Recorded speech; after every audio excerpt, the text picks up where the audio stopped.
এখন এটা কি কুরবানি, সেই কুরবানি নিয়ে কোরআনের আয়াত এবং হাদিস নিয়ে আপনাদের সামনে আসতেছি। এখন মা বোনদেরকে একটু খুশি করার জন্য ওরা আবার বলবে সেই সন্ধ্যার থেকে আমরা বসে আছি রে, একটা বক্তা আমাকে ওয়াজ করে না, জোরে কোন কথা ঠিক কি না? কিন্তু আমাকে দাওয়াত দিলে মেয়েরা কিন্তু খুশি হয় যে বজরিশিতে আসলে আর যাই করুক মা বোনদের ওয়াজ করবেই, ঠিক কিনা বলেন? হ্যাঁ, এই জন্য আমার মায়েরা খুব মনোযোগ দিয়ে শুনবেন। কতগুলো মহিলা, কতগুলো মেয়ে মানুষ মা ফাতেমার সঙ্গে দেখা করবে, মেয়েরা মেয়ের সঙ্গে দেখা করবে, কিন্তু আয়েশা থেকে ফাতেমার ঘরের দরজা বন্ধ। এখন ফাতেমার ঘরের দরজা বন্ধ, মেয়েরা দরজায় দাঁড়িয়ে আছেন, এখন কি করবে? এমন সময় থেকে ছোট্ট একটা বাচ্চা দৌড়াদৌড়ি করতেছে। মেয়েদের মধ্যে একজন ওই বাচ্চাকে ডাক দিয়ে বললেন, বাবু তোমার নাম কি? বলে আমার নাম হলো হুসাইন ইবনে আলী। মেয়েরা বুঝবার পারছে হুসাইন ইবনে আলী, বুঝতেছেন তো, ইতা আলীর বেটা হুসাইন, তাহলে ফাতেমার সন্তান। তখন মেয়েরা বলতেছে, বাবা আমরা তোমার মায়ের সঙ্গে একটু দেখা করব, তুমি যদি তোমার মায়ের কাছে গিয়া আমাদের জন্য একটু দরজা খোলার ব্যবস্থা করতে পারো, তাহলে আমরা একটু তোমার মায়ের সাথে দেখা করব। কারণ আমাদের কানে একটা খবর আইছে, সেই খবরটা হলো সাইদুস শাবাবে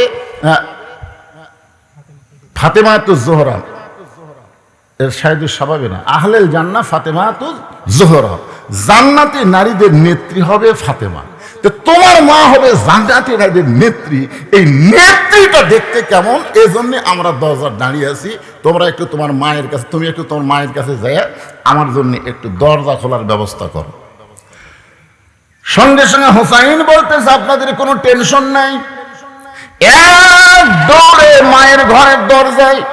এখন আপনারা বলেন তো, যারা মেয়ে মানুষ হবে তারা কিন্তু সামনের ঘরে থাকতে পারবে না, তাদের জন্য একটা অন্দর মহল বানান লাগবে, জোরে কোন কথা ঠিক কি না? আপনারা প্রত্যেকটা বাড়ি বানাচ্ছেন সদর মহল, আমাদের এলাকায় তো ধান কাটা লাগছে, এখন এই বছরে বছরে কামলা পাওয়া খুব কঠিন।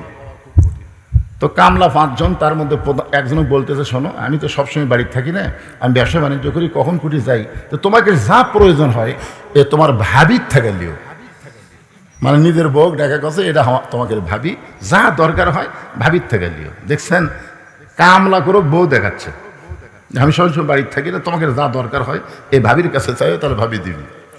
তে 5 জনের মধ্যে একটা হলো লুচ্চা ঢোপা, জোরে কোন কি ঢোপা, সব কামলা কি এক হয়? ওই কিছুক্ষণ পর পর আসে, ভাবি ও ভাবি পানি খাবো, ভাবি এ লাগবে সে লাগবে। তো এখন মেয়ে মানুষকে ভাবি করে ডাকে, এখন ভাবি কথা কয়, ভাবি একদিন সামনে এসে বলতেছে, তুমি খালি ঘন ঘন ভাবি ভাবি করে ডাকো, কারণ কি? ভাবি বিশ্বাস করেন, আল্লাহ শপথ করে বলতেছি, আপনার যে চেহারা মনে হয় আপনার বিয়েই হয়নি। এখন চিন্তা করেন, একটা পুরুষ মানুষ যদি একটা মেয়েকে বলে যে আপনার যে চেহারা মনে হয় আপনার বিয়েই হয়নি, মেয়েটা কাঁদতে কাঁদতে কয়, এই কথা তোমার ভাই কোনোদিনও কয়নি। জানেন, কোন পর পুরুষকে সদর দরজা বানানো হবে না, প্রত্যেকটা মুসলমানের বাড়িতে একটা অন্দর মহল থাকা লাগবে, জোরে কোন কথা ঠিক কিনা? সেই মহলের মধ্যে শুধু মেয়েরাই থাকবে, কোনো পরপুরুষ সেখানে ঢুকতে পারবে না। এখনো হোসাইন এমন একটা দরজায়, মায়ের দরজায়, একটা ঘর অতিক্রম করে যেই মাত্র মায়ের দরজায়, এমন সময় ওই ঘরের মধ্যে হযরত আলী আল্লাহর কোরআন শরীফ পড়তেছে। মানে একটা ঘর বাদ দিয়ে ফাতেমার ঘরের দরজা হোসাইন, যেই ঘর বাদ দিয়ে হোসাইন মায়ের দরজায়, ওই ঘরের মধ্যে হযরত আলী আল্লাহর কোরআন তেলাওয়াত করতেছে।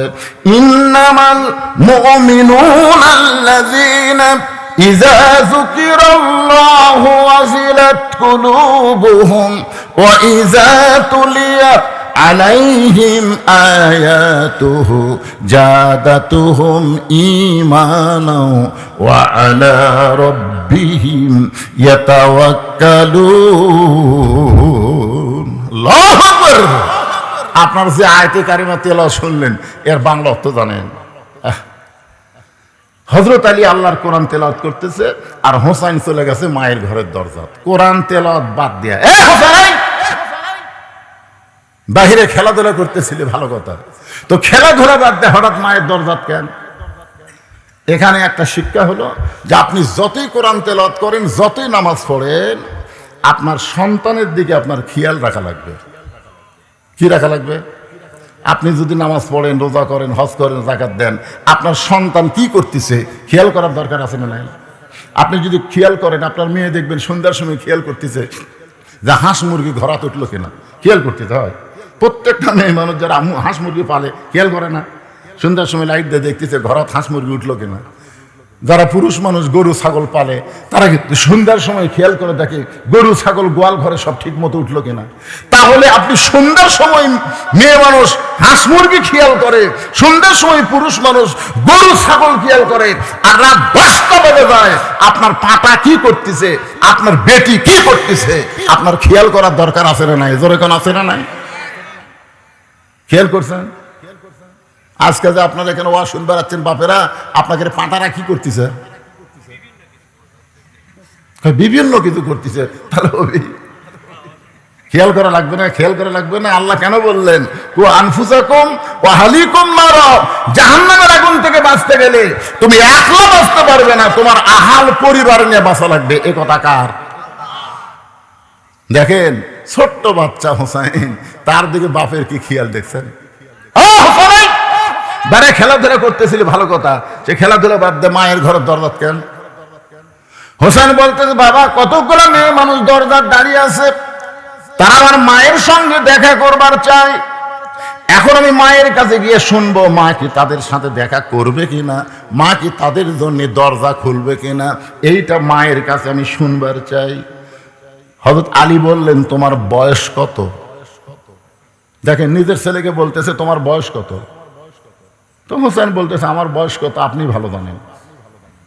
আলী বলতেছে এই জন্যই তো আটকে দিছি, এই জন্যই আটকে দিছি, তোর বর্তমান যে বয়স চলতেছে এই বয়সে যখন তখন মায়ের ঘরে ঢোকা যাবে না।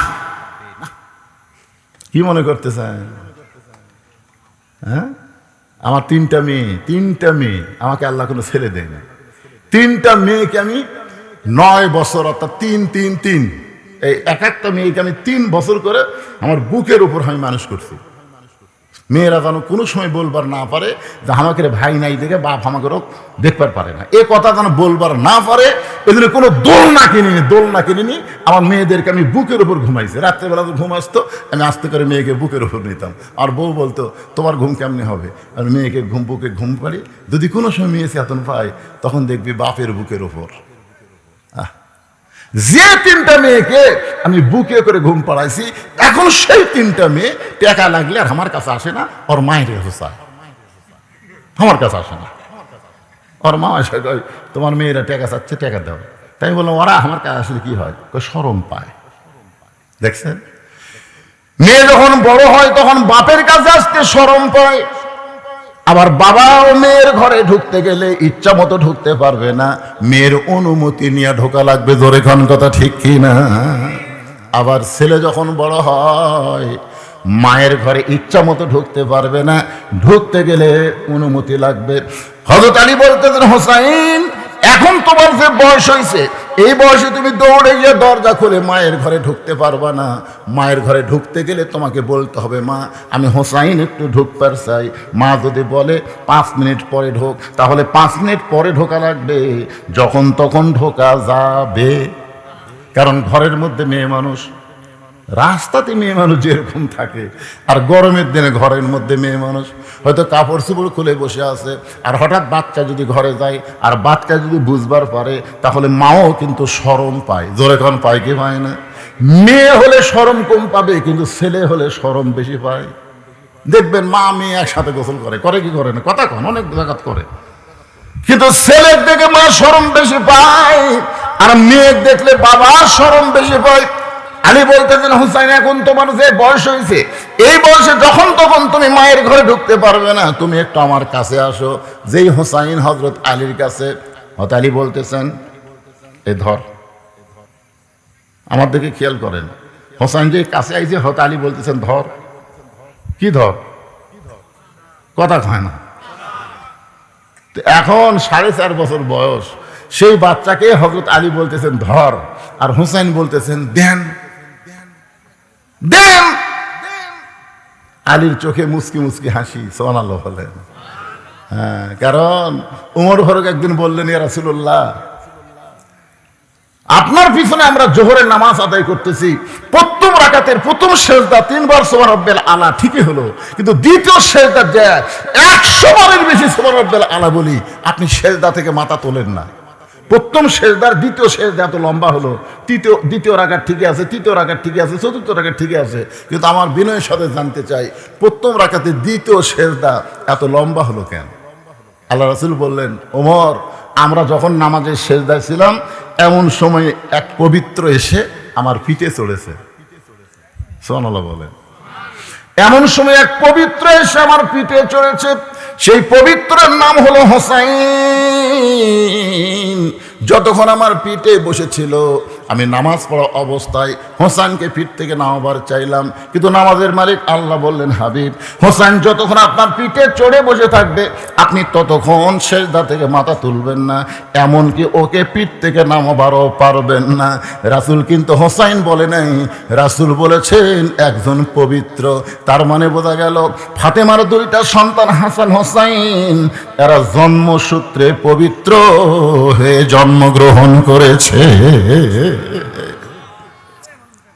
যেই বললেন হযরত আলী ধর, সঙ্গে সঙ্গে হোসেন বলতেছেন দেন। হোসেনের হাতে আল্লাহর কোরআন শরীফ দিয়ে হযরত আলী ফাতেমার ঘরের মধ্যে ঢুকতেছেন। রে মায়েরা যারা পর্দায় আছেন একটু মনোযোগ দিয়ে শোনেন। মেয়ে যদি বড় হয় বাবা ঢুকতে অনুমতি লাগবে, আবার যদি ছেলে বড় হয় মায়ের ঘরে ঢুকতে কি লাগবে? কথা কন, কি ঢুকলো? কিন্তু স্বামী যদি বইয়ের ঘরে ঢোকে অনুমতি লাগবে? কেন লাগবে না? কোন একটা দলিল দেন।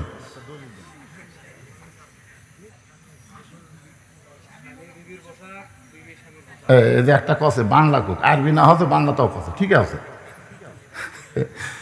দেখছেন, ওই প্রতিদিন এই ভিডিও করবার যায় এর ওয়াজ মুখস্থ হয়ে গেছে। এর ওয়াজটা হচ্ছে, আরবিটা হচ্ছে ভাইজান আমার বলতে পারবে, হুন্না লিবাসুল্লাকুম ও আনতুম লিবাসুল্লাহুন্না। স্বামী হলো বিবির পোশাক, বিবি হলো স্বামীর পোশাক। আচ্ছা মনে করেন এক ঘরের মধ্যে স্বামী স্ত্রী ছাড়া আর কেউ নেই, যদি দরজা জানলা বন্ধ করে স্বামী স্ত্রী ন্যাংটা হয়ে শুয়ে থাকে, পাপ হবে? কথা কন না, পাপ হবে? কোনো পাপ নাই। একই কম্বলের মধ্যে 2 স্বামী ঘুম পারবে, কোনো পাপ নাই। তাহলে বোঝা গেল মেয়ে বড় হলে বাবা ঢুকতে অনুমতি লাগবে, ছেলে বড় হলে মায়ের ঘরে ঢুকতে অনুমতি লাগবে, কিন্তু স্বামী স্ত্রীর ঘরে ঢুকতে কোনো অনুমতি লাগবে না। এখনো হযরত আলী ফাতেমার ঘরের মধ্যে গিয়ে দরজা খুলেছে। যেই মাত্র দরজা খুলেছে তাকায় দেখে ফাতেমা বাম হাতে জাতা ঘুরাই আর ডান হাতে আল্লাহর কোরআন তেলাওয়াত করতেছে। ডান হাতের মধ্যে কোরআন শরীফ নিয়ে তেলাওয়াত করতেছে আর বাম হাতে জাঁতা ঘুরাইতেছে। জাঁতা বোঝেন আপনারা? আগের যুগে তো মিশিং ছিল না, আমরা ছোটবেলায় দেখছি ঢিকি। ঢিকি, আপনার ঢিকি দেখছেন? আমার বয়সে কারেন্ট আসলো, আমি আগে কারেন্ট ছিল না। তখন ঢিকি রে ভাই প্রত্যেকটা বাড়িতে খালি ক্যারুর কুরুর ক্যারুর কুরুর ঢাস ঢাস ঢাস, একটা গ্রামের মধ্যে একটা আলাদা শান্তি। তাহলে ফ্যান লাগতো না। কঠিন গরমের মধ্যে আমরা গাছের ছায় ঘুম পারতাম, চোর ডাকাতের কোনো ভয় ছিল না। জোরে কথা কর না কেন ভাই, যান কি দিন ছিল রে। আর ঢিকির চাউলের ভাত আর পান্তা যা মজা ভাই। তার আগে ছিল জাঁতা। তার আগে কি ছিল? ফাতেমা বাম হাতে জাঁতা ঘোরায় আর ডান হাতে আল্লাহর কোরআন তেলাওয়াত করতেছে। একই মানুষ বাম হাতে জাঁতা ঘোরায়, ডান হাতে আল্লাহর কোরআন তেলাওয়াত করে। এ দৃশ্য দেখার সঙ্গে সঙ্গে হযরত আলী রব্বানা পড়েন, রব্বানা আতিনা ফিদ দুনিয়া হাসানাতাও ওয়া ফিল আখিরাতি হাসানা ওয়া কিনা আযাবান্নার। এটা মুখ ফসকে বার হয়ে গেছে। কি বার হয়েছে? এই আয়াতের মধ্যে কি আছে? যার দুনিয়া সুন্দর তার আখিরাতও। যার দুনিয়া সুন্দর, ফাতেমা কিন্তু 2 হাতে কি করতেছে? এটা কি? এটা হলো দুনিয়া, আর এটা কি? আখিরাত। কোরআন শরীফ কি দুনিয়া না আখিরাত? আখিরাত। তাহলে কি চলতেছে? আতিনা ফিদ দুনিয়া হাসানা ওয়া ফিল আখিরাতি হাসানা। যাই 5 ওয়াক্ত নামাজ পড়ে, জমির ধান আবাদ করে, তার কি মনে করতেছেন ওই ধান আবাদ করা কি খারাপ?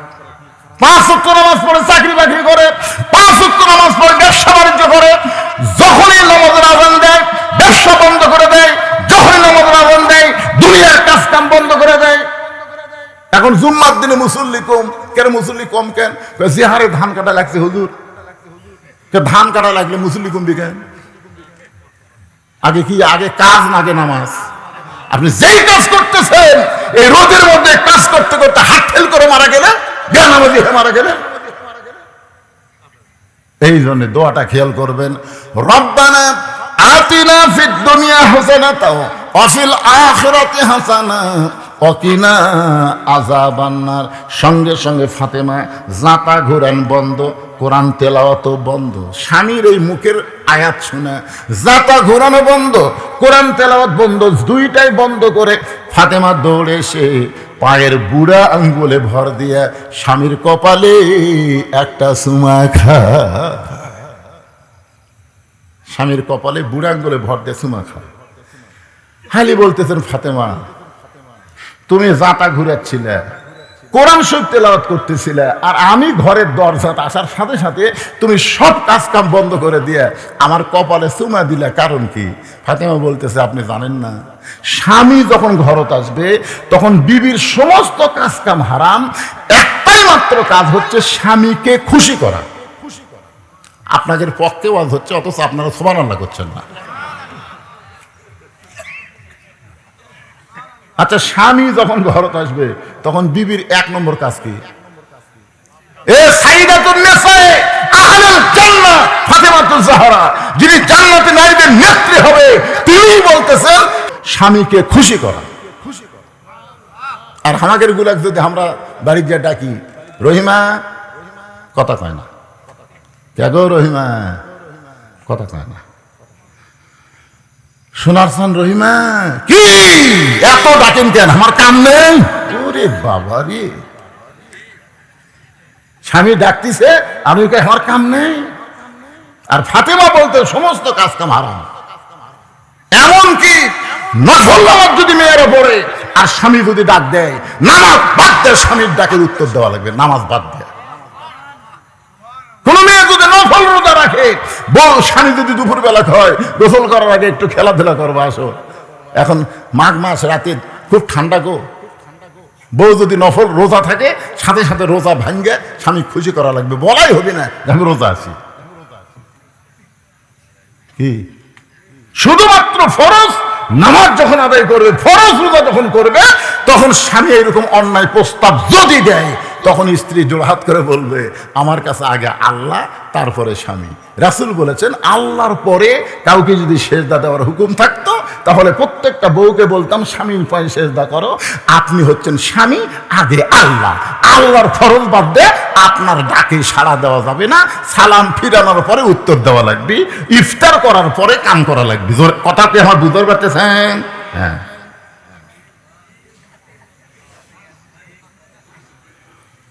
আমার মায়েরা যারা পর্দার অন্তর আছেন, একটু মনোযোগ দিয়ে শুনবেন।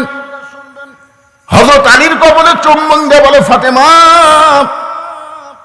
তুমি তোমার স্বামীকে খুশি করেছো, কিন্তু আমি তোমাকে একটা কথা বলতে চাই, তুমি জাতা ঘুরান বাদ দিলে ভালো কথা, কিন্তু আল্লাহর কোরআন তেলাওয়াত বাদ দিলে। ফাতেমা বলতেছে, আমিও তো জানতে চাই, আপনি তো বাহিরে কোরআন শরীফ পড়তেছিলেন, আমি মেয়ে মানুষ আস্তে আস্তে কোরআন পড়ি, আপনি কোরআন পড়েন জোরে জোরে। পুরুষ মানুষ যখন কোরআন পড়বে তখন আসতে না জোরে? কি জন্যে?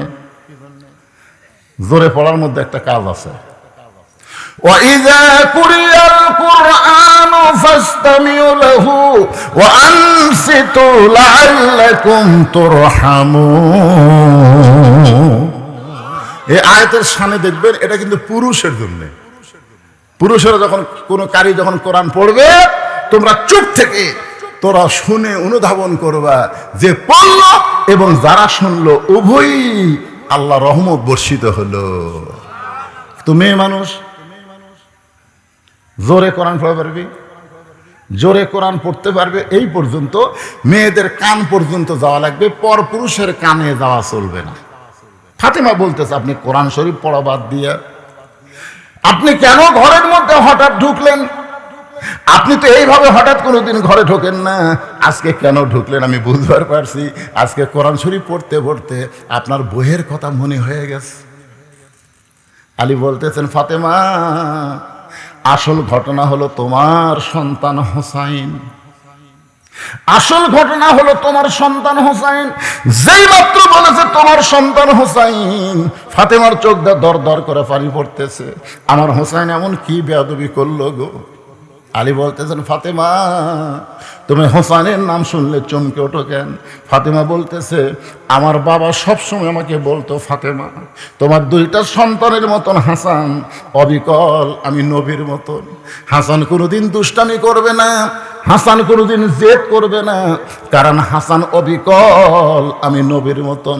কিন্তু হোসান একটু জেদি, এই হোসানের প্রতি তুই একটু বেশি খেয়াল রাখবি মা। সেই দিন থেকে আমার মনে হয় হোসেন শোনার সঙ্গে সঙ্গে আমার লাগে ভয়। হোসেন এমন কি করেছে গো, যার কারণে আপনি কোরআন তেলাওয়াত বাদ দিয়ে ঘরের ভিতরে? আলী বলতেছেন, ফাতেমা, এই মুহূর্তে আমি কোরআন শরীফ তোমার হোসেনের হাতে তুলে দিয়েছি। যেই বলেছে এই মুহূর্তে আমি আলী হোসাইনের হাতে কোরআন তুলে দিয়েছি, সঙ্গে সঙ্গে ফাতেমা বলতেছে, আল্লাহ, ওই বাবা মা হলো সবচাইতে বড় ভাগ্যবান যার সন্তানের হাতে থাকবে আল্লাহর কোরআন। খালি সুবহানাল্লাহ করলে হবে না। আপনাদের সন্তান আছে না নাই? হাতত কি আছে? মোবাইল। এই দেখছেন আমার মালিক ভাই শুরু না করতে মোবাইল। আরে পাগলা, মোবাইলের মধ্যেও কোরআন শরীফ ডাউনলোড করা যায়, জানেন আপনারা?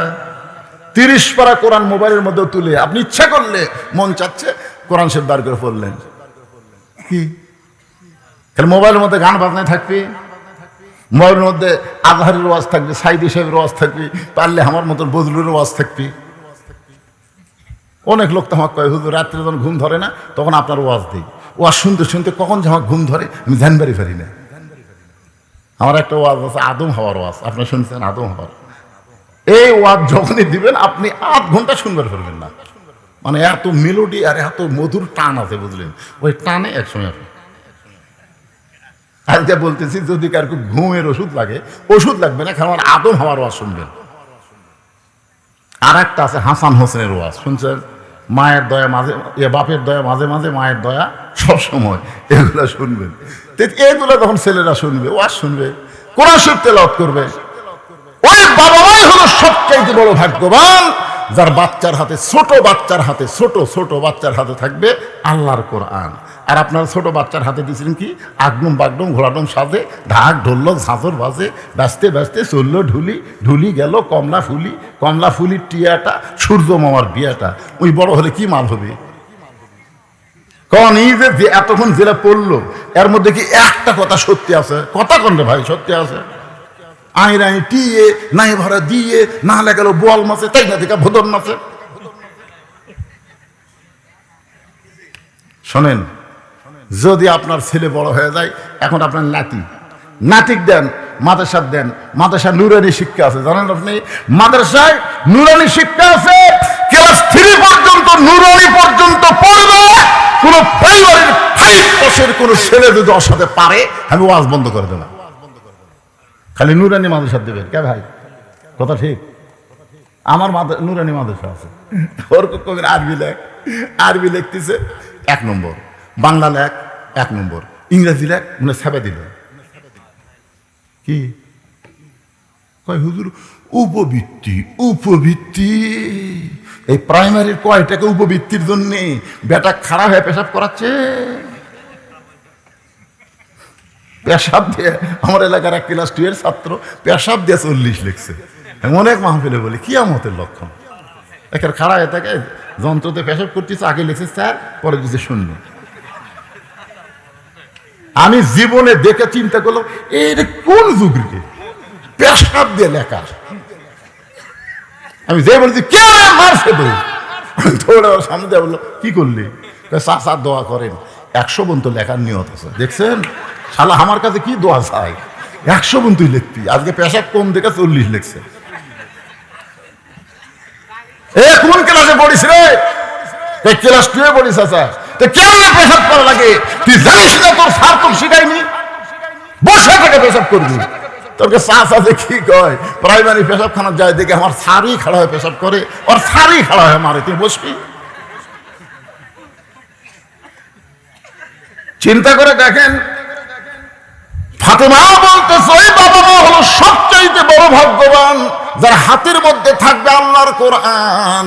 কারণ যেই বাচ্চার হাতে কোরআন দেবেন, লা ইয়ামাসসুহু ইল্লাল মুতাহহারুন, ততক্ষণ পর্যন্ত স্পর্শ করতে পারবে না যতক্ষণ পর্যন্ত পবিত্র না হবে।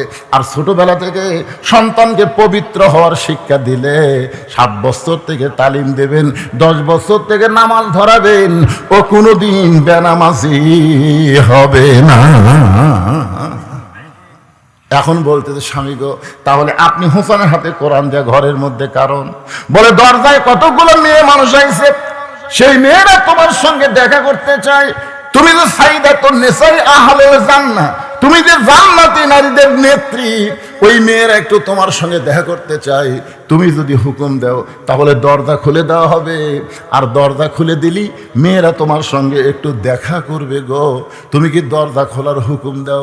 ফাতেমা বলে স্বামী গো, আপনি যখন বলেছেন আমার কোনো আপত্তি নাই, তাহলে মেয়েরা যখন আমার সঙ্গে দেখা করতে চায় আপনাকে কষ্ট করে পর্দার ব্যবস্থা করা লাগবে। যেই বলেছে আপনাকে কষ্ট করে পর্দার ব্যবস্থা করা লাগবে, আলী মুচকি মুচকি হাসে আর বলে ফাতেমা, মেয়েরা মেয়ের সঙ্গে দেখা করতে গেলে পর্দার কোনো ব্যবস্থা লাগে না। কারণ আপনাদের এলাকায় যেখানে মেয়েদের বসার ব্যবস্থা করছেন, সেখানে কি এক এক মেয়ের জন্য ভিন্ন ভিন্ন না, সব এক জায়গায়? আপনারা বসার একটা ব্যবস্থা করেননি? করছেন? কোন দিকে সেটা? পাশে আছে। তাহলে সব মেয়েরা এক জায়গায় বসেনি। তাহলে হযরত আলী বলতেছে মেয়েরা মেয়ের সঙ্গে দেখা করবে, এখানে কোনো পর্দার ব্যবস্থা লাগবে না। ফাতেমা মুচকি মুচকি হাসে আর বলে, আপনি জ্ঞানের সম্রাট, আপনি জ্ঞানের সম্রাট হতে পারেন, কিন্তু পর্দা বিষয়ে আমার চাইতে আপনি কম জানেন। মাগরিবের নামাজের পরে যে হুজুর ওয়াজ করলো, উনিও বললেন আনা মাদিনাতুল ইলমে ওয়া আলী বাবুহা। এই যে আমার ভাইস্তা ফরাত ওয়াজ করলো, ও বললো আনা মাদিনাতুল ইলমে ওয়া আলী বাবুহা। রাসূল বলেছেন আমি হচ্ছে এলেমের শহর, আলী হচ্ছে তার দরওয়াজা। তাহলে হযরত আলী হচ্ছে জ্ঞানের কি সম্রাট। আপনি জ্ঞানের সম্রাট, কিন্তু পর্দা বিষয়ে আপনি কম জানেন। আলী বলতেছেন ফাতেমা, তাহলে তুমি আমার চাইতে পর্দা বিষয়ে যখন বেশি জানো, তাহলে তুমি বলো আমি শুনি, তুমি বলো আমি শুনি। এখন ফাতেমা পর্দা বিষয়ে কি জানে সেটা হযরত আলী শুনবি। আজকে আপনাকে মরদগুলা শোনা লাগবে। আমরা আলীর দলের লোক লয়, চিন্তা করে দেখেন, আমাকে শোনা লাগবে যে ফাতেমা এমন পর্দার কি জানে, যেই পর্দা আজকে বাংলাদেশে কায়েম হলে প্রত্যেকটা বাড়িতে রহমত বরকতে ভরে যাবে। এখন প্রতি মাসে লাগতেছে 1.5 মণ চাউল, তখন লাগবে প্রতি মাসে 6 ধরা। এখন ইলিশ মাছের স্বাদ নাই, তখন সিলভার মাছ ইলিশের চাইতে বেশি স্বাদ হবে। বিশ্বাস করেন, একটা পর্দানিশী নারী যার মধ্যে হাত দিবি তারই মধ্যে বরকত হবে। সুবহানাল্লাহ না কেন ভাই? একটা পর্দানিশী মেয়ের মধ্যে কি বরকত! হাদিস সাহেব আমারে কয়, হুজুর গোটা বাংলাদেশ ওয়াজ করেন, তা আমার একটা মেয়ে আছে হুজুর, একটা ভালো ছেলে যদি আপনার খোঁজে থাকে একটু বিয়ে দিব হুজুর। একটাই মেয়ে, একটু ভালো ছেলে। আমি একটা ছেলে পেলাম, যেই ছেলে 10 বছর থেকে এখন পর্যন্ত 1 ওয়াক্ত নামাজ কাজা করেনি, যেই ছেলে দাড়ি ওঠার পরে কোনোদিন খুঁট ঠেকায়নি, যেই ছেলে মোষ কোনোদিন বড় হবার দেয়নি, যেই ছেলে কোনোদিনও মানে ওই শার্ট প্যান্ট পরেনি, পায়জামা জুব্বা, যেই ছেলে বর্তমানে 3টা চাকরি করতেছে। একটা হচ্ছে মাদ্রাসার মুহতামিম, মাদ্রাসার কি মুহতামিম, একটা হচ্ছে 5 ওয়াক্ত মসজিদের ইমাম, আর একটা হলো দূরের মসজিদের খতিব। 3টা চাকরি করতেছে। সেই ছেলের কাছে খবর নিয়ে হাজী সাহেবের কাছে গেলাম, হাজী সাহেব আপনি একটা ভালো ছেলে চাচ্ছিলেন, আলহামদুলিল্লাহ বলেন। আল্লাহ মিলাই দিছে হাজী সাহেব। তাই সব আলহামদুলিল্লাহ কয় না, আগে আপনি ছেলের খবর দেন, তারপর আলহামদুলিল্লাহ কম। আমি শোনেন, ছেলে হচ্ছে কোরআনের হাফেজ, আবার দাওরা পাস, আবার ইফতা পাস, মুফতি। 3টা চাকরি করে। একটা হলো মসজিদের পেশিমাম, 5 ওয়াক্ত নামাজ পড়ে, আর এক মসজিদের খতিব, আর মাদ্রাসার মুহতামিম। আমার কয় হুজুর এতগুলো আমি বুঝি না, সব মিলে বেতন কত? তাহলে আমি কইলাম মেয়ে, আপনি বললেন ভালো ছেলের কথা, ভালো ছেলের কথা যখন আপনি বললেন, তো বেতনের কথা শুনবার না, তো বেতন শোনা লাগবে না? আমার মেয়ে ঘরে পানি ঠেলে তো মনে কি? তখন আমি ওই ছেলে মোবাইল করলাম, কে রে বাবা তোর 3টা মিলা বেতন কত? শুধু 3টা মিলা 14,000। তখন হাই হিসাব করছে, 3 চাকরি করে 14,000 পায়। হুজুর আমি আপনাকে ভালো ছেলে খুঁজবার কথা না, কিন্তু এইরকম আমার কাছে একটা ছেলের খবর আছে, হুজুর গতকাল ঘটক দিছে প্রাইমারির হেডমাস্টার, মাস গেলে 50,000, তাই 50,000 বাদ দিয়ে 14,000 দেব। আমি বললাম আপনি ভালো ছেলের কথা বলছিলেন, ভালো ছেলে মানে যে ঘরে আমার মেয়ে সুখে থাকবে সেটাই হচ্ছে ভালো ছেলে। আমি তখন হাজি সাহেবকে একটা ওয়াজ করে বুঝালাম, হাজি সাহেব শোনেন, একটা ওয়াজ করি যে আপনার ওই হাফেজ সাহেব হুজুরের সাথে মেয়ে বিয়া দিলেন, মনে করেন বুঝাচ্ছি, বিয়া দিলেন। একদিন সকালবেলা আপনার মেয়ে বলতেছে আমার শরীর খুব ভারী লাগতেছে গো, আজকে শরীর ভালো লাগতেছে না, ম্যাশ ম্যাশ করতেছে। তোর হাফেজ সাহেব কি করবে জানেন? বলবে 1 গ্লাস পানি নিয়ে যা। 1 গ্লাস পানি নিয়ে যাচ্ছে, সূরা ফাতিহা আর আয়াতুল কুরসি পড়ে খা।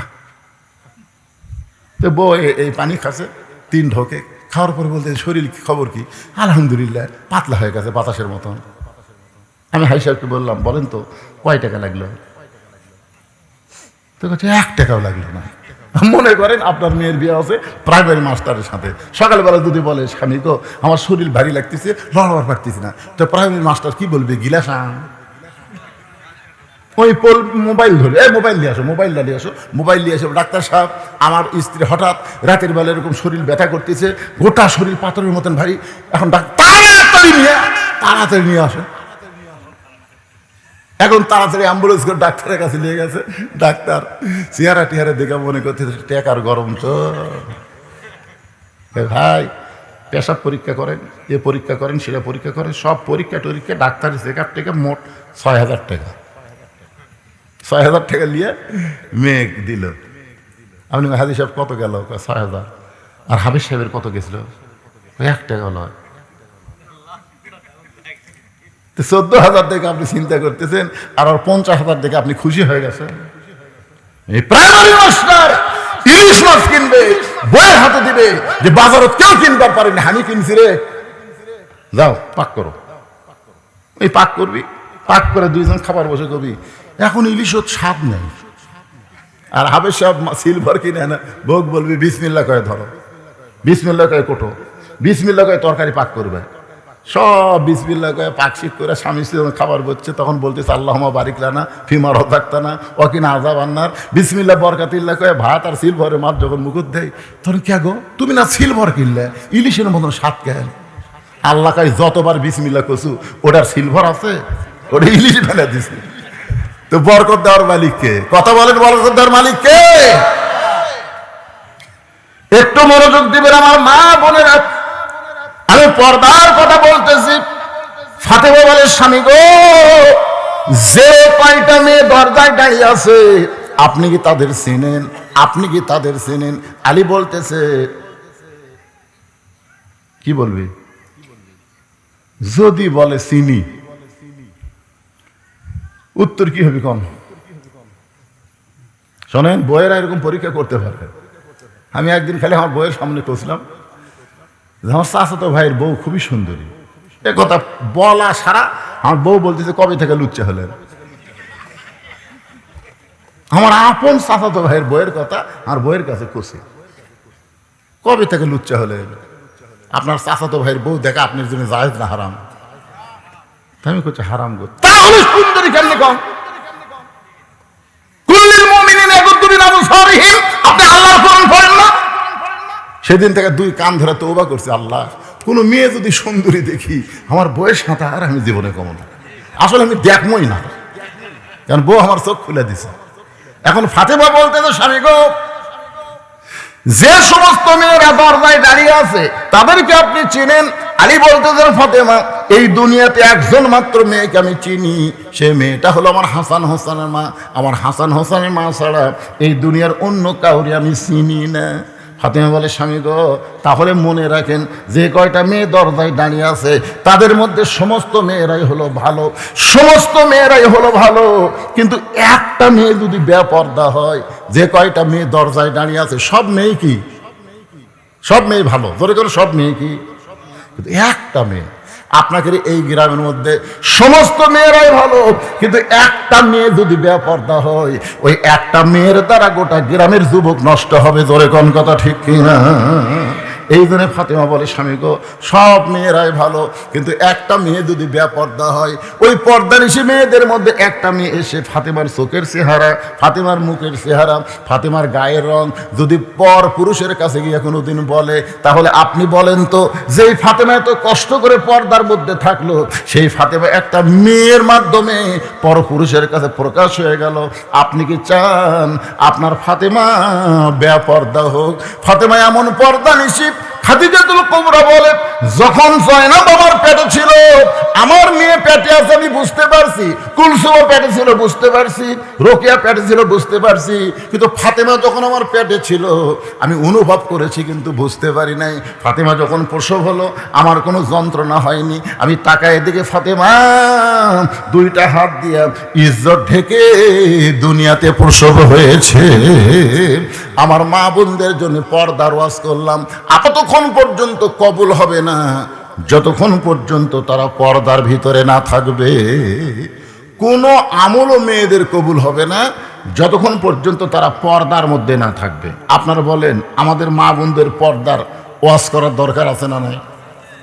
আল্লাহ রাসূল ফাতেমাকে ডাকলেন, ডেকে বললেন, ফাতেমা, কখনো কি তোমার মনে হয় যে তোমার বাবা আল্লাহর নবী বলে তুমি জান্নাতে যাবে? এরকম কি কখনো তোমার মনে হয়? খুব মনোযোগ দিয়ে শুনুন। ফাতেমা বলতেছে, বাবা আপনি কি খান? আমার বাবা শুধু নবী না, আমার বাবা হলো ইমামুল আম্বিয়া, ইমামুল মুরসালিন। এত বড় নবীর মেয়ে হয়ে আল্লাহ আমাকে জান্নাত দিবে না? আল্লাহ রাসূল ফাতেমার হাতে একটা চুমা দিয়ে বললেন, মা তুমি বড় ভুল মনে করেছো, বিশ্ব নবীর মেয়ে হলে আল্লাহ তোমাকে জান্নাত দিবে না।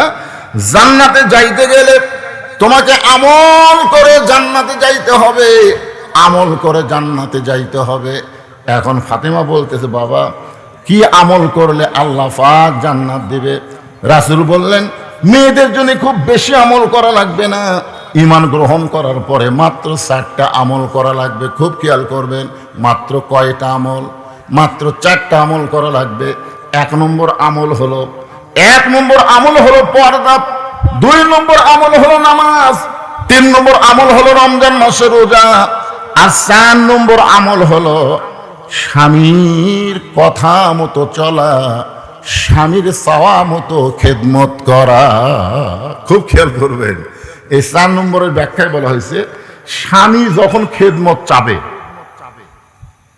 বউ ইচ্ছা করে স্বামী খেদমত করা যাবে না। স্বামী যদি খেদমত চাই, দেখো তো আমার চুল কাটছে, চুলকে দেওয়া লাগবে, দেখো তো আমার মাথা বিষাচ্ছে, টিপে দেওয়া লাগবে। স্বামী খেদমত চাইলে স্বামীর খেদমত করা যাবে, তবে ইচ্ছা করে স্বামীর খেদমত করা যাবে না। কেন? অতি ভক্তি, জোরে কারণ অতি ভক্তি। যদি কোনোদিন দেখেন বউ আপনাকে ইচ্ছা করে পাও টিপতেছে, ইচ্ছা করে বাতাস করতেছে, ইচ্ছা করে কপাল টিপতেছে, আপনি বুঝবেন সেই দিন আপনার বউ আপনাকে একটা অন্যায় প্রস্তাব দিবে। খালি আমার কথাটা মুখস্থ থন। আচ্ছা দেখবেন হঠাৎ বাতাস করতেছে, কারেন্ট নাই, এটা আছে, কারেন্টের ফ্যান গুললে হবি না, তোমার জান্নাতও জ্বালে, ফাঁকাতে বাতাস করতেছে, তারপরে মাথা টিপতেছে, কপাল টিপতেছে, এরকম টিপা টিপি দেখে আপনি বলতেছেন, যাক রে আল্লাহ আমাকে একটু বউ দিছে গো, তোমার মতন বউ বা হলো ভাগ্যের ব্যাপার।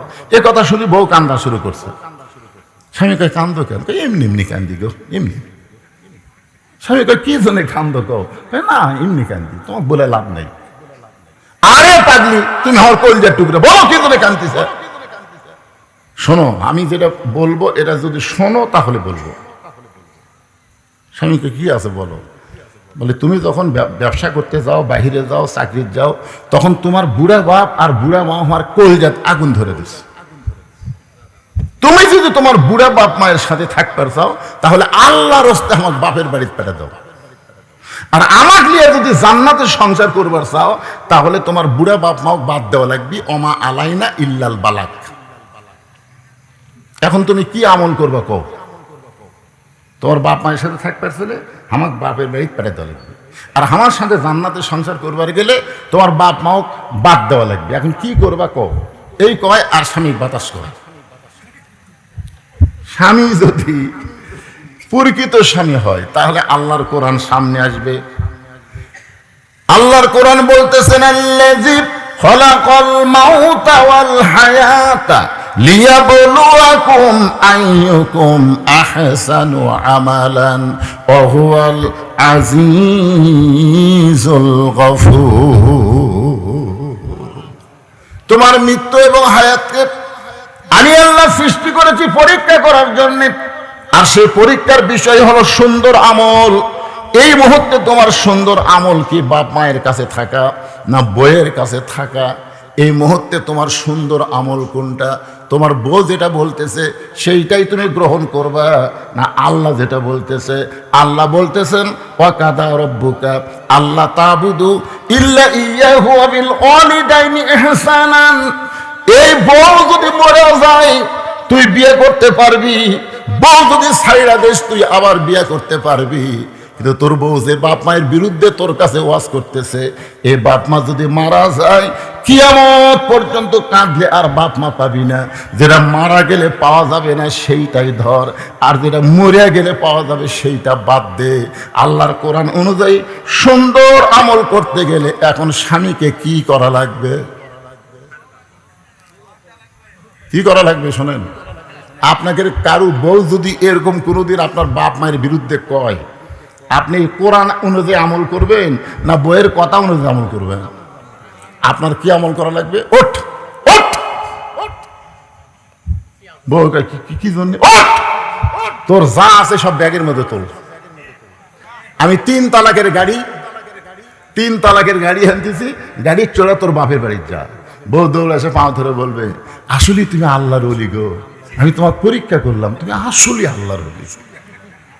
এই জন্য মা বোনদের জন্য বলবো, মা খেদমতের নামে স্বামীর কাছে শ্বশুর শাশুড়ির বিরুদ্ধে কোনো কথা বলবে না, কারণ প্রত্যেকটা ছেলে তার বাপ মাকে সবচাইতে বেশি ভালোবাসে। জোরে কোন কথা ঠিক কথা বলেন না কেন?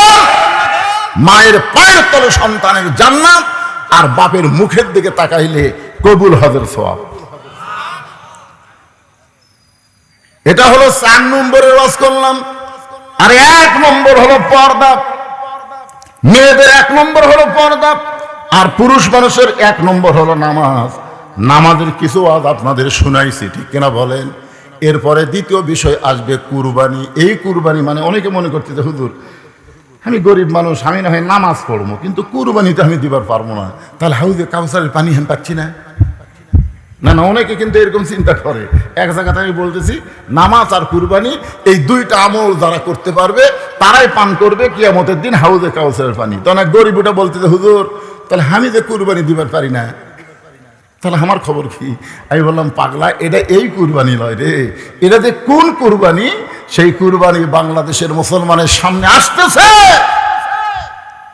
সেই কুরবানির উপর একটা গান গায়া আমি আবার পর্দার উপরে যাব। আপনারা তো বিরক্ত হচ্ছেন না?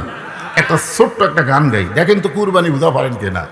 ইমানের দাবি যদি কুরবানি হয়, সেই দাবি ঘরে বসে থাকা নয়। ইমানের দাবি যদি কুরবানি হয়, সেই দাবি ঘরে বসে থাকা নয়। ইমানের দাবি হলো কিছু বিনিময়, সেই বিনিময় যদি কলিজার ঘাম হয়, সেই ঘাম দিতে যেন তৈরি থাকি। ওগো দয়াময় আমার আল্লাহ দয়াময়। ইমানের দাবি হলো অগ্নিশিখা, বাতিলের বিরুদ্ধে জ্বলতে শিখা। সে আগুনে জ্বলে জ্বলে দিব ইমানের পরিচয়। ইমানের দাবি ঘরে বসে থাকা নয়। মুসলমান হব।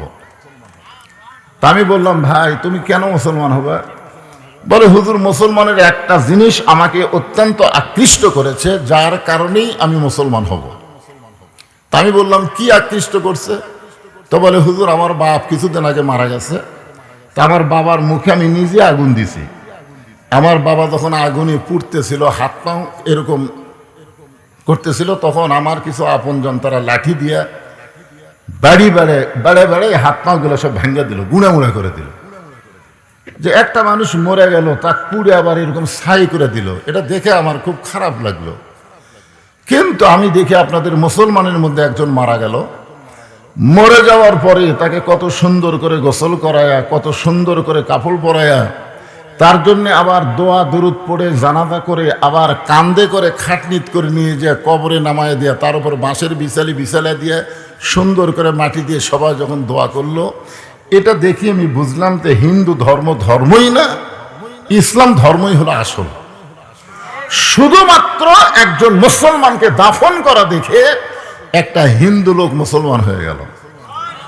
চিন্তা করছেন আমরা কোন ধর্মে জন্মগ্রহণ করছি? খুশি না বেজার? হ্যাঁ। তবে আমার কোরআন হাদিস পড়ে যতটুকু বিশ্বাস, যে রুহের জগতে আল্লাহ আমাদের পক্ষে ছিল, দুনিয়ার জগতে মুসলমানের ঘরে যখন আল্লাহ কবুল করলো, পরকালের জগতে আল্লাহ অবশ্যই আমাদের পক্ষে থাকবেন। ঠিক কিনা বলেন? মাশাআল্লাহ, আমরা ভাগ্য গুণে সে আল্লাহ পাওয়ার কারণে খুশি না বেজার? তাহলে জবান খুলে আর একবার বলি আলহামদুলিল্লাহ। আমাদের ভাগ্য এত ভালো, বুঝলেন? আমি মাঝে মধ্যে আয়নার সামনে যখন দাঁড়াই, আমার মধ্যে একটা ব্যারাম ঢুকছে, মাঝে মধ্যে আয়নার সামনে দাঁড়ায়, এরকম কপালে হাত দিয়ে চুমা খাই, কপালে হাত দিয়ে চুমা খাই। তো এইটা আমার একটা ছোট মেয়ে আছে, ওটা দেখছে, দেখে যাওয়ার মাকে বলতেছে, মা আব্বা মনে হয় পাগল হয়ে গেছে, নিজের কপালে হাত দেয়, সেই কপাল মুখে নিয়ে এসে চুমা খায়। তা আমার বউ আমারে কইলো, এই ব্যারাম কবে থেকে? এই ব্যারাম তো অনেকদিন থেকে। ধরা পড়লাম কেন? কয় তোমার ছোট মেয়ে দেখছে। তা আমারে বললো যে কপালে চুমা খাওয়ার কারণ কি? তখন আমি বউরে কইলাম, এটা এমন একটা ভাগ্যবান কপাল, যে কপালের কারণে আমরা বিশ্ব নবীর উম্মত হবার পারছি। বিশ্ব নবীর উম্মত হওয়া একটা ভাগ্যের ব্যাপার। ধরে কোন কিসের ব্যাপার? ভাগ্যের ব্যাপার। আল্লাহ রাসূল বলেছেন, যেরকম আমাদের বাংলাদেশে কিছু নেতারা বলে চামচা করো, যে কোনো জায়গায় যাই যদি ঠেকা যাস, আমার মোবাইল নম্বর রাখবি আর আমার কথা স্মরণ করবি, আমি তোকে সাইজ করবো, তোকে বাঁচাবো, এরকম কথা বলে কি? বলে না। অনেক সময় চামচারা কেন, এ তুই জানিস আমি আমার নেতাকে জানিস, এই কথা কিন্তু মাঝে মধ্যে বলে। মানে দুনিয়ার একটা নেতার চামচার যা মোশান ভাই। আমাদের নেতাকে আপনারা তা জানেন?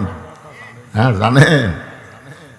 আছেন আমার মুক্তার, আছেন আমার ব্যারিস্টার, শেষ বিচারের, এগুলো বিচার না, শেষ বিচার, শেষ বিচারের হাইকোর্টেতে তিনি আমায় করবেন পার, আমি পাপী রাসূল জাবিন্দার। আল্লাহ যখন হাকিম হইয়া আমাদেরকে আসামি বানায় বিচার শুরু করবেন, ওই সময় আমাদের নবী উকিল হয়ে, ব্যারিস্টার হয়ে আল্লাহর কাছে আমাদের পক্ষে ওকালতি করে আমাদেরকে সুপারিশ করে জান্নাতে পৌঁছায় দিবে। এমন একটা নবীর উম্মত হওয়াতে ভাগ্য ভালো না খারাপ? কোনো সময় যেন বলেন না হায়রে কপাল মন্দ, এ কথা বলাই যাবে না। এটা হিন্দুরা বলবে, ইহুদিরা বলবে, খ্রিস্টানরা বলবে, কিন্তু আমরা মুসলমান বিশ্ব নবীর উম্মত, আমাদের কপাল পোড়া না, আমাদের কপাল মন্দ না, আমাদের কপাল হলো উজালা। ধরে কোন ঠিক? আলহামদুলিল্লাহ। এখন আসেন যে কোরআন থেকে আপনারা তাফসীর শুনবেন, ছোট্ট একটা সূরা। এই মাস যাচ্ছে জিলকদ মাস, সামনে আসতেছে জিলহজ মাস, ঠিক কিনা বলে? হ্যাঁ, আল্লাহ তাআলা বললেন, ইন্না আতাইনাকাল কাউসার, নিশ্চয় আপনাকে কাউসার দান করা হবে। আপনাকে মানে ভাগ্য গুণে আমাদের নবীকে। ধরে কেন? সুবহানাল্লাহ। হাসর হবে তামার সানি, উম্মত বলবেন পানি পানি। হাসর হবে তামার সানি, উম্মত বলবেন পানি পানি। সেই কঠিন দিনে নবী বিনে পানি দেওয়ার সাধ্য কারো নাই। কার নবী? সবাই জোরে বলবেন আমাদের নবী। কার নবী? আমাদের নবী। আদম থেকে ঈসা আলাইহিস সালাম পর্যন্ত কোন নবীর হাতে পানি থাকবে না, শুধু পানি থাকবে আমাদের নবীর হাতে তাও তুয়া মুয়া পানি না, হাউজে কাউসারের পানি। ইমাম গাজ্জালী রহমতুল্লাহ বলেন, কেউ যদি হাউজে কাউসারের এক পিয়ালা পানি পান করে জাহান্নামেও যায়, আল্লাহ জাহান্নামকেও জান্নাত বানিয়ে দিবে। জোরে সোরে সুবহানাল্লাহ। ইমাম গাজ্জালী, ওনাকে বলা হয় হুজ্জাতুল ইসলাম, ইসলামের দলিল। উনি যেই কথা বললেন যে কেউ যদি হাউজে কাউসারের এক পেয়ালা পানি পান করে জাহান্নামেও যায়, যদি যায়, তাহলে আল্লাহ জাহান্নামকেও জান্নাত বানাবার পারে।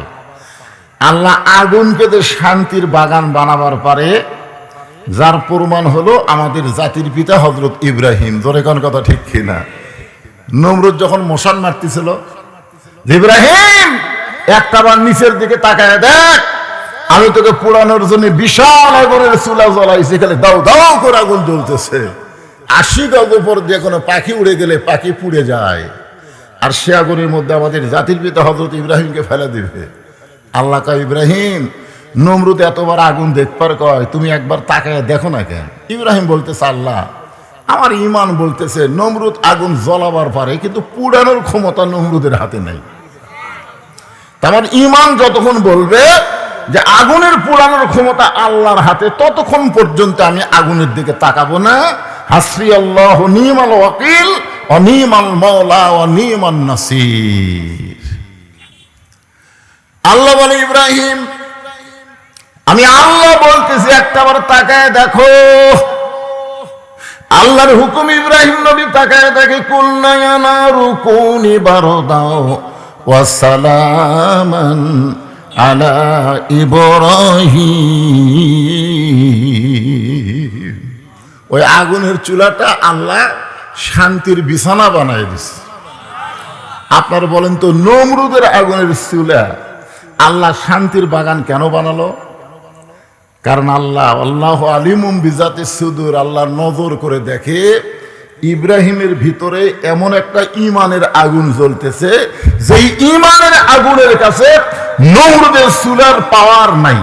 সরাল বলে, আপনারা বলেন তো, আমাদের ঈমানের মধ্যে আগুন আছে না নাই? এই আগুন যতদিন জ্বলবে ততদিন সেই মানুষ বাতিলের সঙ্গে আপোষ করবে না। দরকার হলে দুনিয়াতে জীবন দেবে, কিন্তু বাতিলের সঙ্গে আপোষ করবে না। এখন আল্লাহ বলতেছেন, নিশ্চয় আপনাকে কাউসার দেওয়া হলো। কাউসার। সাহাবারা বললেন, ইয়া রাসূলুল্লাহ, যে হাউজে কাউসারের পানি পান করে জাহান্নামে গেলে জাহান্নামও জান্নাত হয়ে যাবে। সে হাউজে কাউসারের পানি আল্লাহ এমন একজন মানুষকে দিবেন, যিনি হলেন রাহমাতুল লিল আলামিন। এই বাতাস করে লাগবে না। যিনি হলেন কি? রহমাতুল লিল আলামিন। আপনারা কিছুক্ষণ আগে আমার ভাসতে বাস করলে শুনলেন না? আল্লাহ হচ্ছে রব্বিল, আলহামদুলিল্লাহি রব্বিল আলামিন, আর আমাদের নবী হচ্ছে রাহমাতুল লিল আলামিন। আপনারা এই দুই আয়াতের ব্যাখ্যা সমস্ত তাফসীরকারক করেছেন যে যতটুকু এরিয়ার রব হলেন আল্লাহ, ততটুকু এরিয়ার রহমত হলেন মুহাম্মাদুর রাসূলুল্লাহ। তো বলতেছে, হুজুর এই হাউজে কাউসারের পানি নিয়ে যখন হাসরের ময়দান আপনি থাকবেন, হাসর হবে তামার সানি, সূর্য নিচের দিকে নেমে আসবে, মাটি পুড়ে তামা হয়ে যাবে। ওই সময় ইহুদি খ্রিস্টান কাফেরের বাচ্চারা যদি আপনার কাছে এক পেয়ালা করে পানি চায়, আর আপনি যদি পানি দিয়েই দেন, আর ওরা ওই পানি পান করে যদি জাহান্নামেও যায়, জাহান্নাম তো জান্নাত হয়ে যাবে। আল্লাহ রাসূল বললেন, সাহাবীরা তোমরা কি মনে করতেছো? হাউজে কাউসারের মালিক আমি না, মালিক হচ্ছে আল্লাহ, আর আমি হলাম বন্টনকারী। আপনারা বলেন তো, বন্টনকারীকে আপনারা কি কন? যারা বাঁটে দেয়, বাঁটে, সাগিদার কন। যাই হোক, কোনো জায়গায় খাজেনদার, কোনো জায়গায় সাগিদার। আল্লাহ রাসূল বললেন, আমি হলাম সাগিদার, আমি হলাম বন্টনকারী, আমি ইচ্ছা মতো বন্টন করতে পারবো না। হাউজে কাউসারের পানি পান করতে গেলে তার মধ্যে দুইটা গুণ থাকা লাগবে। দুইটা গুণ থাকলেই সে হাউজে কাউসারের পানি পান করবে। এক নম্বর গুণ হলো ফাসাল্লি লিরাব্বিকা, আর দুই নম্বর গুণ হলো ওয়ানহার। এক নম্বর হলো নামাজ, আর দুই নম্বর কুরবানি। তারাই পান করবে কেবলমাত্র হাউজে কাউসারের পানি। তাহলে 1 নম্বর কি? জোরে কম। এখন যারা আমার সামনে বসে আছেন তাফসীর মাহফিল, কারা কারা ঈশার নামাজ না পড়ে ওয়াজ শুনতেছেন? কারা কারা হাত তুলবার বলতেছি না, কারা কারা ঈশার নামাজ না পড়ে ওয়াজ শুনতেছেন? আপনারা একটু নিজের বিবেক দিয়ে চিন্তা করেন তো, যে ফজর পর্যন্ত বাঁচার গ্যারান্টি আমাদের আছে ভাইজান? যদি ফজর পর্যন্ত বাঁচার গ্যারান্টি না থাকে, এশার নামাজ বাদ দিয়ে আপনি ওয়াজ শুনতেছেন, আর ফজরের আগে যদি আপনি মারাই যান, তাহলে দুনিয়ার কত মানুষ আপনার জানাজা নামাজ পড়লে আপনি জান্নাতে যাবেন? বিবেক একটু চিন্তা করেন তো। কারণ রাসূল বলেছেন, মান তারাকা সালাতু মুতাম্মিদান ফাকাত কাফারা, ইচ্ছা করে 1 ওয়াক্ত নামাজ যারা বাদ দিল, তারা অবশ্যই আল্লাহর সাথে কুফরি করলো। তাহলে এশার নামাজ বাদ দিয়ে যারা ওয়াজ শুনতেছেন, ফজরের আগে যদি আপনারা মরেন, তো এই হাদিস অনুযায়ী তো আপনারা কাফের হয়ে মরলেন, আর কাফের জানাজা দিয়ে কোনো লাভ হবে? যদি এখন আপনারা নিয়ত করেন যে হুজুর আজকে এই নামাজের সূরা কাউসারের ওয়াজ শুনবার যায় আমার মনের মধ্যে ভুল স্বীকার করে আমি ফজর থেকে বাকি জীবন একটা ওয়াক্ত নামাজ বাদ দিব না, খালি এই নিয়ত করার সাথে সাথে সারা জীবন যত নামাজ না পড়ার পাপ হয়েছে আল্লাহ নিয়ত করার সাথে সাথে সব পাপ মাফ করে দিবে। তাহলে এখন কি নিয়ত করা যায় যে আজকে এই আলোচনা শুনে আমরা ফজর থেকে আর একটা ওয়াক্ত নামাজ ইচ্ছা করে, মান তারাকা সালাতু মুতাম্মিদান, মুতাম্মিদান শব্দ হচ্ছে ইচ্ছা করে, যদি আপনি কোনো কারণে বাদ যায় পরে সেটা আদায় করবেন, কথাটা বুঝলেন? কিন্তু ইচ্ছা করে আমরা একটা ওয়াক্ত নামাজ বাদ দিব না। এ পাঠাগারের যুবকেরা যারা এই মাহফিল করতেছে, খোঁজলে দেখেন এই যুবকদের মধ্যে অনেকে মাগরিব এশা পড়েনি। 6 বছর হলে মাহফিল করতেছে, হুজুর আমরা প্রতি বছর মাহফিল করি হুজুর, কিন্তু নামাজ। আমার এলাকার ধাপের হাটে আমি তো গরু কিনবার যাই না, লোক দিয়ে কিনি। একবার গেছিলাম, এক লোক দৌড়ে এসে বলতেছে হুজুর এক গরু দেখলাম খুবই গোস্ত আছে, কিন্তু শিং একটা খাটো একটা লম্বা, এক শিং লম্বা এক শিং খাটো, এই গরু কুরবানি হবে। তখন বাজে সন্ধ্যা 6টা। তাই আমি বললাম ভাইজান তুমি কয়টার সময় ধাপের হাটে আসছো? তোকে আমি 3টার সময় আসছি। তো 3টার সময় এ পর্যন্ত 6টা বাজলো, তুমি গরুর শিং খাটো লম্বা ফতুয়া যাচ্ছে, তুমি কি আসরের নামাজ পড়ছে? তখন হুজুর গরু কেনার তালত তো নামাজের কথা খেয়াল নেই। আমি বললাম তুমি যে গরু দিবা সেটাই হবে, যাও। তো হুজুর যে গরু দিব সেটাই হবে। আরে পাগলা, তার নামাজ নাই তার আবার কুরবানি কিসের? হ্যাঁ, কারণ কুরবানির কথা খালি এখানে নাই তো, অন্য জায়গাতে আল্লাহ বলেছেন ইন্না সলাতি ওয়া নুসুখি ওয়া মাহইয়ায়া ওয়া মামাতি লিল্লাহি রাব্বিল আলামিন, নিশ্চয় তোমার নামাজ, তোমার কুরবানি, তোমার বেঁচে থাকা, তোমার মরে যাওয়া সব কার জন্য। তাহলে এখানেও আল্লাহ বললেন ফাসাল্লি রব্বিকা ওয়ানহার, ওখানেও বললেন ইন্না সলাতি ওয়া নুসুখি। তাহলে আগে কি কুরবানি না আগে নামাজ? তো যার নামাজ নেই তার সাথে যদি আপনারা ভাগে কুরবানি দেন, নামাজি মনে করেন আপনারা একজন নামাজি একজন বেনামাজি, 2 জন মিলে একটা গরু কিনছেন, নামাজি বেনামাজি মিলে আপনার কুরবানি করলেন, গোশত খাওয়া হবে কিন্তু কুরবানি হবে না।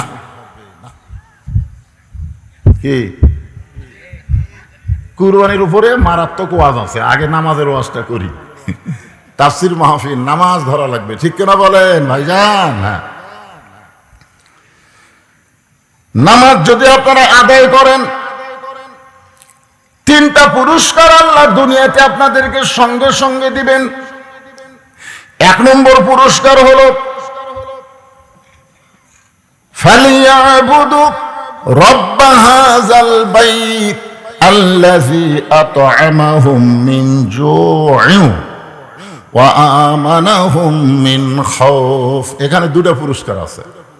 তোমরা যদি ওই ঘরের মালিকের গোলামি করো, ওই ঘর মানে কি? আল্লাহর ঘরের। তোমরা যদি গোলামি করো, নামাজ পড়ো, সঙ্গে সঙ্গে তোমাদের দুইটা পুরস্কার দেওয়া হবে। এক নম্বর পুরস্কার হলো তোমাদের রেজেকের কোনো পেরেশানি হবে না। ভারত যতই চিনি বন্ধ করে দেখ, যতই পেঁয়াজ বন্ধ করে দেখ, যতই আলু বন্ধ করে দেখ, তোমাদের রেজেকের কোনো পেরেশানি করা লাগবে না। আল্লাহ থেকে, আসমান থেকে, জমিন থেকে তোমাদের রেজেকের ব্যবস্থা করবে। জোরে কোন কথা ঠিক। আর দুই নম্বর পুরস্কার কি? ওয়া আমানাহুম মিন খাউফ। আপনার বলেন তো, কিছুদিন আগে ভারত আর পাকিস্তান যুদ্ধ লাগছিল, আপনারা জানেন? হ্যাঁ, কথা কয় না কেরে? আপনারা জানেন না? মোদি কি করেছিল? মোদি বলছিল পাকিস্তানকে ধ্বংস করতে আমাকে 15 দিনও লাগবে না। আর পাকিস্তানের যিনি প্রধান সেনাপতি, তিনি আবার 30 পারা কোরআনের হাফেজ। জোরে কোন সুবহানাল্লাহ। তিনি কয় পারা? 30 পারা কোরআনের হাফেজ হলেন পাকিস্তানের আর্মির প্রধান সেনাপতি। তিনি বললেন, বনিয়ানুম মারসুস, যুদ্ধ করব আমরা নিজের ইচ্ছায় না, আল্লাহর ইচ্ছায়। যদি ভারত আমাদের আক্রমণ করে, আমরা ভারতকে আক্রমণ করব। আমরা দোয়া দরুদ দিয়ে ভারতের হাত থেকে বাঁচার চেষ্টা করব না, কারণ আল্লাহ নবীকে বলেছেন, ইয়া আইয়ুহান নাবিয়্যু হারজিল মুমিনিনা আলাল কিতাল। ওগো নবী, মক্কার কাফেররা যদি মদিনা আক্রমণ করে, আপনি দোয়া দিয়ে দরুদ দিয়ে মদিনা রক্ষা করতে পারবেন না। ওই মক্কার কাফেরদের বিরুদ্ধে যুদ্ধ করা লাগবে। এ ঘোষণা কার?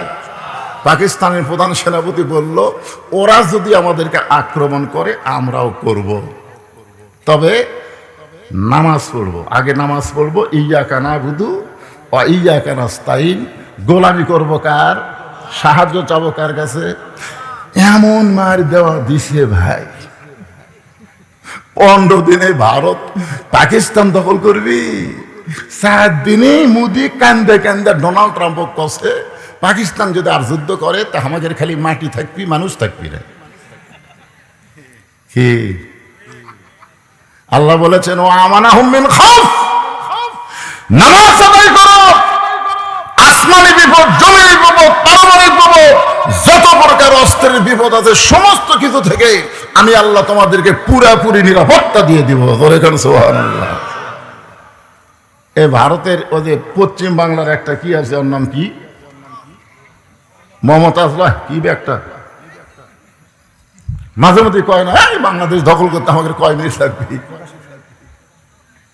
জোকার সাংবাদিক। আর একটা আছে ভূপেন্দ্র না কি, যাই হোক একটা আছে। হ্যাঁ, না না, গয়েশ্বর লাইনে, যাই হোক। এখন মনে ভূপেন্দ্র, ওই গতকাল ফেসবুকে দেখেন মুসলমানের হাত ধরে মাছ আছে। ভাই, তোরা হলি সেই মাল রে, তোরকে আল্লাহর কাছে আমাকে ভগবানের খাওয়াই নাই। এই কিছুদিন আগে যে গল্প মারছে, বাংলাদেশ দখল করবি। ইউনূস সরকার ভারতক বুড়া আঙ্গুল দেখা চিনত গেছে, মোদি গালত হাত দিছে। শক্তি কিন্তু আমাদের একটাই, সেই শক্তির নাম হলো নামাজ। জোরে বলেন, নাম কি? ইন্নাস সালাতা তানহা আনিল ফাহশাই ওয়াল মুনকার। একমাত্র নামাজই পারে মানুষকে যাবতীয় বেহুদা এবং খারাপি কাজ থেকে বাঁচাই দিতে। প্রত্যেকটা যুবকের হাতে একটা করে মোবাইল আছে না নাই? দরকার আছে না নাই? এই যুবক যদি 5 ওয়াক্ত নামাজি হয়, ওর কাছে যতই মোবাইল থাক, ওই অন্য কোনো ভিডিও দেখতে পারবে, কিন্তু অশ্লীল ভিডিও কোনোদিন দেখবে না। যখনই দেখবার যাবে, নামাজ বলবে, কেউ না দেখলেও তোকে আল্লাহ দেখতেছে। দরকার ঠিক। তাই এই পাঠাগারের মাহফিল থেকে আমি আপনাদেরকে 1 নম্বর দাওয়াত দিলাম, নামাজ। লা সালাতা লা ঈমান, যার নামাজ নাই তার ঈমান নাই। বাইনাল আবদি ওয়াল কুফরি তরকুস সালাত। বান্দার কাফের মধ্যে পৃথক করার জিনিসটার নামই হলো নামাজ। আল্লাহ বললেন, ফাসাল্লি লিরাব্বিকা। 1 নম্বর হলো তোমাদের নামাজ। পুরুষ মানুষের জন্য 1 নম্বর হলো নামাজ। আমি এখানে আজকে মাগরিবের নামাজের পরে আইছি, যত বক্তা ওয়াজ করছে এ পর্যন্ত শুধু ওয়াজ করে গেছে, কিন্তু মা বোনেরা যে অনেকে এসেছে তাদের পক্ষে একটা কথাও বলেনি। ধরে কোন কথা ঠিক কিনা? আপনারা বলেন তো, এখনকার মায়েরা ছেলেদেরকে নষ্ট করার পিছনে 1 নম্বর কারণ কি? এখনকার মায়েরা ছেলেদেরকে নষ্ট, সন্তানদেরকে নষ্ট করার 1 নম্বর কারণ হলো সিজার। আমরা যে কয়টা উপরে বসে আছি, একটাও সিজার করা নয়, কারণ আমাদের মায়েরা খুবই কষ্ট করে সন্তান প্রসব করেছে। জোরে কোন কথা, ঠিক কিনা? কথা কন রে ভাই। কি বলবো প্রসবের কথা, মা বিনে সেই ব্যথা কেউ তো বুঝবে না। মাজন ঠেকিয়া সন্তানের দায়, অকালে মা মারা যায়।